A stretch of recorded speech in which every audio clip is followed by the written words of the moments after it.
हमें अच्छा पहनना, अच्छा खाना, अच्छा पढ़ना, अच्छा लिखना, हमें घर बनाना और जमीन खरीदने तक की अधिकार नहीं थी। वो प्रथा एक जमींदारी प्रथा कही जाती थी, उसको राजतंत्र कहा जाता है। यदि ये संविधान नहीं था तो आपके बच्चे बच्चियों पर भी आपका अधिकार नहीं था। संविधान को समाप्त कर दिया जाएगा तो फिर वही राज्य आ जाएगा, इसलिए संविधान को बचाने की चर्चा होती है। रहे हैं उनको उखाड़ फेंकने के लिए आपके पास बस एक ही संविधान का बड़ी ताकत है। जो पढ़े लिखे हैं उनके पास भी, जो अनपढ़ हैं उनके पास भी मत का। हम लोग दुनिया को शांति का संदेश देने वाले,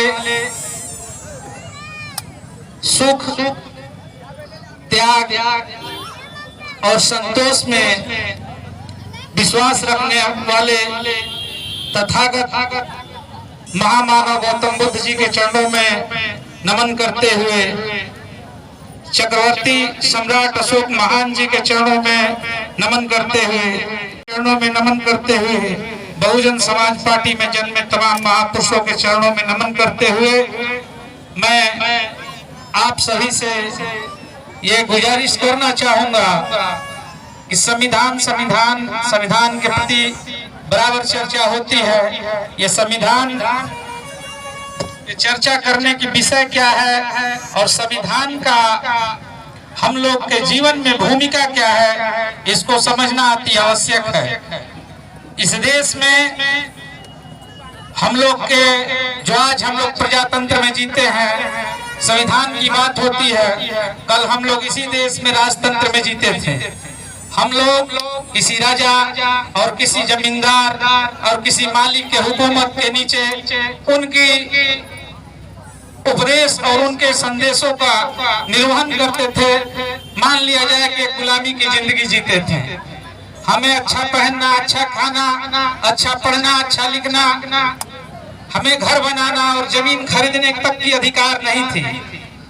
वो प्रथा एक जमींदारी प्रथा कही जाती थी, उसको राजतंत्र कहा जाता है। उस वक्त हमारी जीवन अपने अनुसार नहीं थी, हमारा जीवन उनके अनुसार होती थी। हमारे घर में जो बच्चे हैं उनके पैदा होने से लेकर उनके बड़े होने और बूढ़े होने तक उन पे भी उनका हक होता था और जहाँ चाहते थे उनका उपयोग करते थे, जो चाहते थे उनके साथ अपनी मनमानी भी कहीं न कहीं करते थे। इन्हीं सब के विरोधों में बाबा साहब ने जब इस देश में अंग्रेज आए और अंग्रेजों के बाद जब ये देश आजाद होने लगा तो एक संविधान की जरूरत हुई। इस देश को चलाने के लिए एक सिस्टम होनी चाहिए।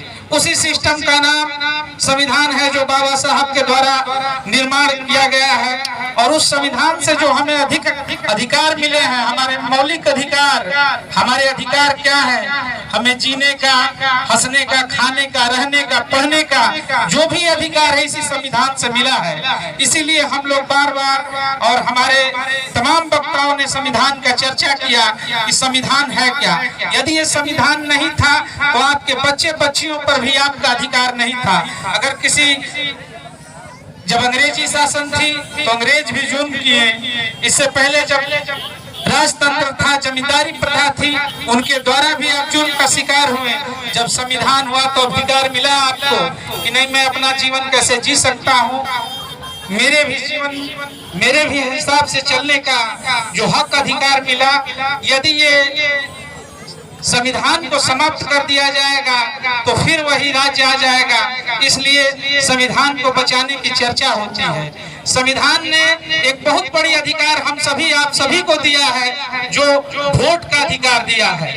प्रजातंत्र का गठन और प्रजातंत्र की नींव वोट के अधिकारों पे तय की जाती है। पहले रानी का जो बेटा होता था वो राजा होता था, आज एक मेस्तरानी का भी बेटा राजा होता है। तो आपके वोट के अधिकार से, प्रजातंत्र के अधिकार से और इसी संविधान के अधिकार से आप यदि संविधान को नहीं बचाएंगे, अपने मत का उपयोग सही जगह पे नहीं करेंगे तो धीरे धीरे सारे हक अधिकार आपसे छीन ली जाएंगे। आप सभी इस विषय पे ध्यान दें। सिस्टम में बैठे हुए भ्रष्ट पदाधिकारी और सत्ता में बैठे हुए गद्दार नेता जो देश के अर्थव्यवस्था को लूट के खा रहे हैं, उनको उखाड़ फेंकने के लिए आपके पास बस एक ही संविधान का बड़ी ताकत है। जो पढ़े लिखे हैं उनके पास भी, जो अनपढ़ हैं उनके पास भी मत का ताकत, मतदान का ताकत। इस ताकत का सही जगह उपयोग कीजिए और उस तरह के भ्रष्ट अधिकारी और भ्रष्ट नेता को सबक सिखाइए। और वो मौका हर 5 साल में आपके पास आता है, आप गंवा देते हैं, फिर 5 साल का इंतजार करते हैं। जब मौका हाथ में आए तो इस मौका का अच्छा से लाभ उठाएं, ताकि आपका आने वाला 5 साल अच्छा हो। इन्हीं शब्दों के साथ मैं अपनी वाणी को विराम देता हूं। जय हिंद, जय भारत, जय बोध।